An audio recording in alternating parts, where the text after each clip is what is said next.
Watch programs on your schedule with the KPBS Plus streaming service. See new episodes of Nature and Nova, latest news from PBS NewsHour and KPBS Evening Edition, local shows like Ken Kramer's About San Diego. Learn more at kpbs.org/KPBS Plus. Good morning, I'm Lawrence K. Jackson. It's Friday, July 31st. We'll tell you about the city's expanded efforts to clear up encampments along our freeways. More on that next, but first, the headlines.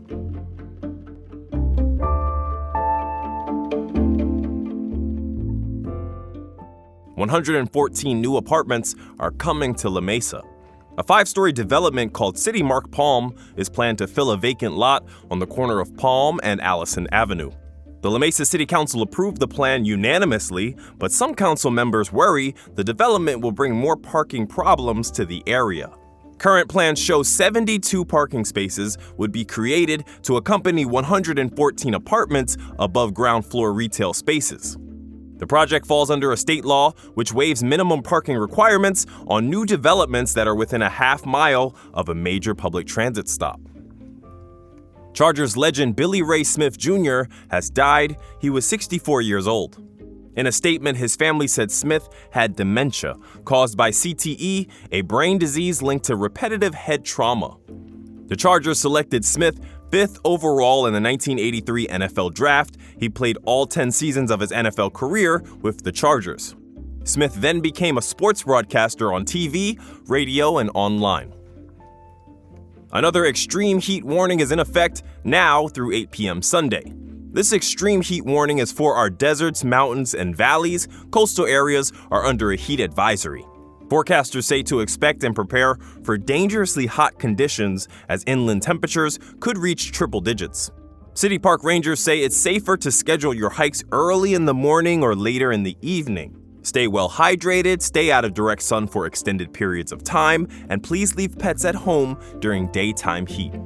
From KPBS, you're listening to San Diego News Now. Stay with me for more of the local news you need.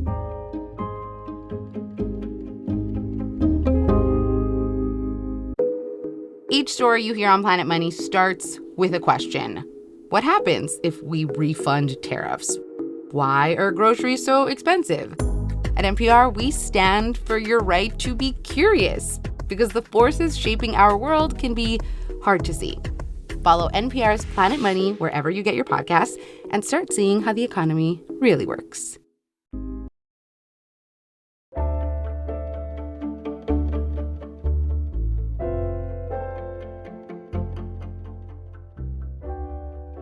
The city of San Diego has reached an agreement with Caltrans to keep clearing homeless encampments by freeways. Penner fellow Emmy Burris reports.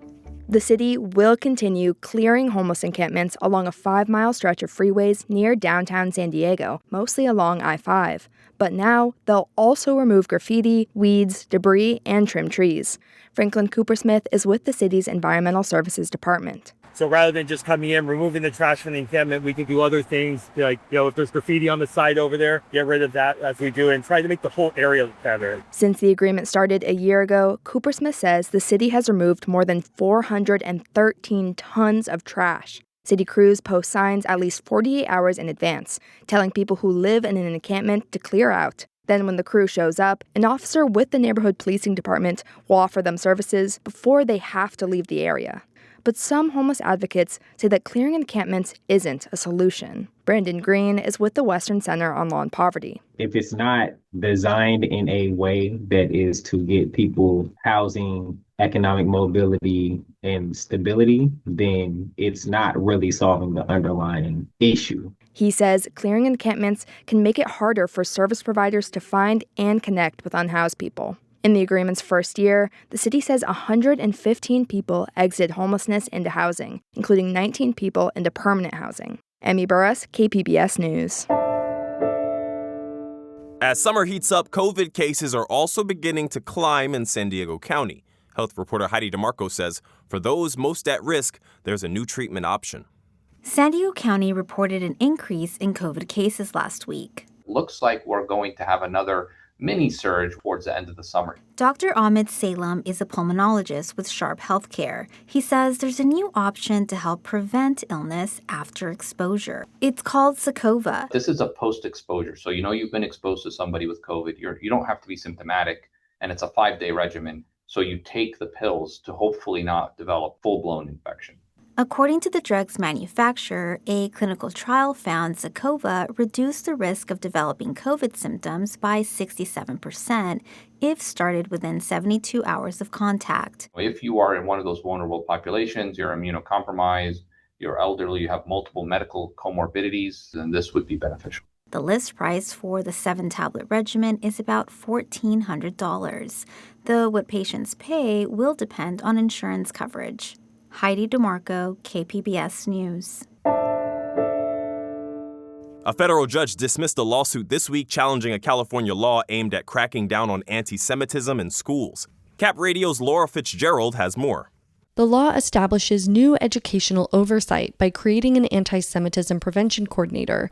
It also bans any instructional materials that are discriminatory.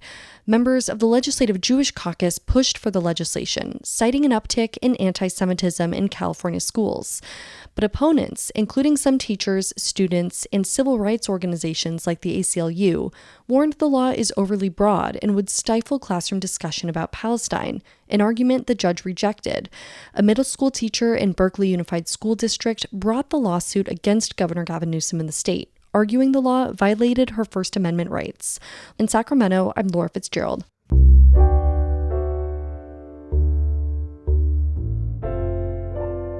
Murals honoring San Diego's African American and Chicano music legends and San Diego's Black Panther Party have been unveiled on a building with a special place in local history. Reporter Jacob Ayers says the team behind the murals hopes they offer lessons from past generations and are a catalyst to revive the arts in the area.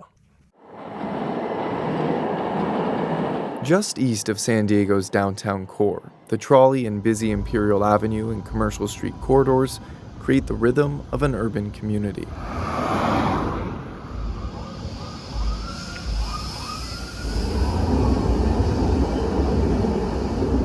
It's here in Logan Heights at Clementine McDuff Elks Lodge where muralists are honoring the musical legacy and civil rights history of this neighborhood. One of the muralists helping to paint that history is Mario Torero of Barrio Artist Partnership. We are at Commercial in Hensley, kind of the crux of the whole soul roots of this area. Torero is also one of the founding muralists of Chicano Park. He says the Elks building now features murals of community leaders and the jazz, soul, and garage band musicians who shaped Imperial Avenue's music scene. You better watch out, boy, 'cause I'm falling in love with you. Torero was raised around the community and remembers segregation as a teenager. We moved in an area which eventually was part of the black section of San Diego, and I was forced to go to Memorial Junior High, the black school at that time in 1960. This Elks Lodge was a stop on the Chitlin Circuit, part of the network of venues where black musicians performed during segregation. Many of the artists honored in the mural are locals or those who played there in person. I played in this guy here back in around 1964, 65. I was playing with Arlene and the Proteins, #1 black band, dance band in San Diego. And we played here. I opened up for Etta James with the group. In addition to Etta James, the other big names that played the venue include legendary San Diego musician George Semper and global stars like Billie Holiday and Nat King Cole. And now that it's no longer the black section of town, let's say, we still have to know the history. The building also serves as a hub for the San Diego Black Panther Party. A tribute to them was created by a visiting LA-based aerosol crew. Renard Hawk Hilliard is both an Elks Lodge and local Black Panther member. We had a connection with the Black Panthers. First, there's the original Black Panthers, which worked with the Elks doing food distribution. Hilliard has been with both organizations for less than 5 years, but grew up in the area. He says this Elks Lodge has been at the same location since 1955. For the most part, black entertainers were limited on where they could go. So this was the one space that catered to the black community and provided opportunities for entertainers to come. The mural isn't finished yet. There were some last-minute changes made on the commercial street side of the building. Hawk says the recent death of their friend and Elks Lodge leader, Daniel Davis, gives the work extra meaning. They plan to display him and other members on the exterior walls. It was quite a surprise that he passed. I had just spoken with him 2 days before, and we were just discussing the agreements that we had for during the murals on the building, and to also do something to represent the Elks on the buildings. Hilliard hopes that by documenting and painting the history of this neighborhood, it will inspire the artists and activists of today. We want to bring music back.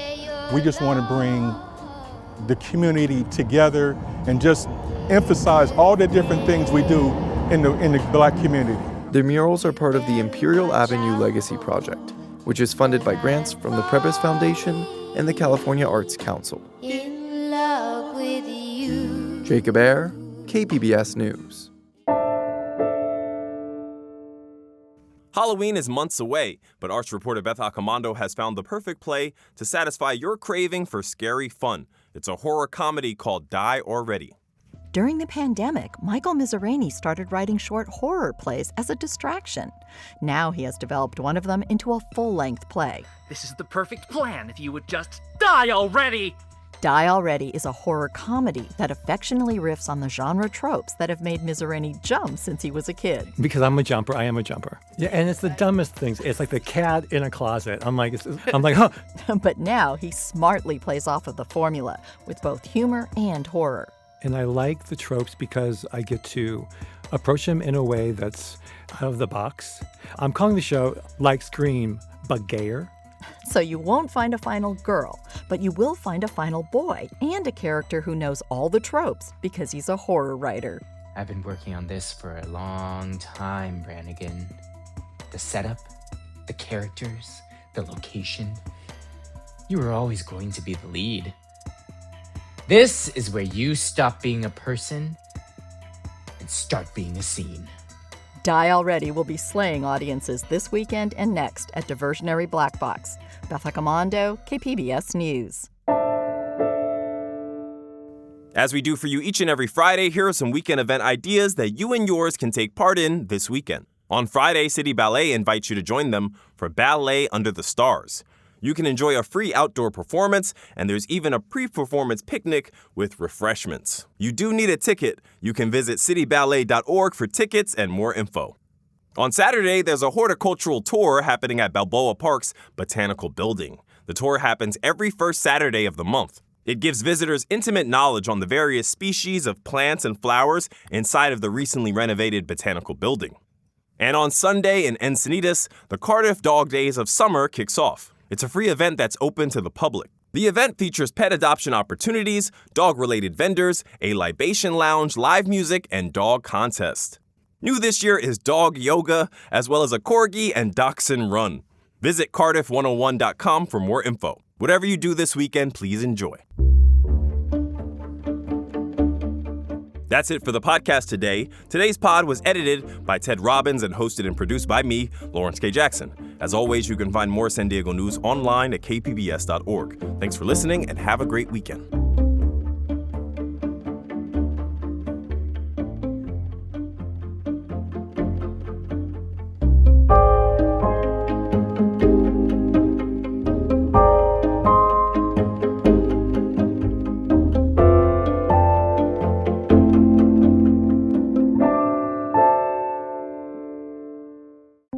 Powerful people can abuse their position, and the community expects them to be held accountable. That's where the KPBS investigations team comes in. If you have a tip for us, send an email to investigations@kpbs.org or message on the Signal app at 619-594-8177.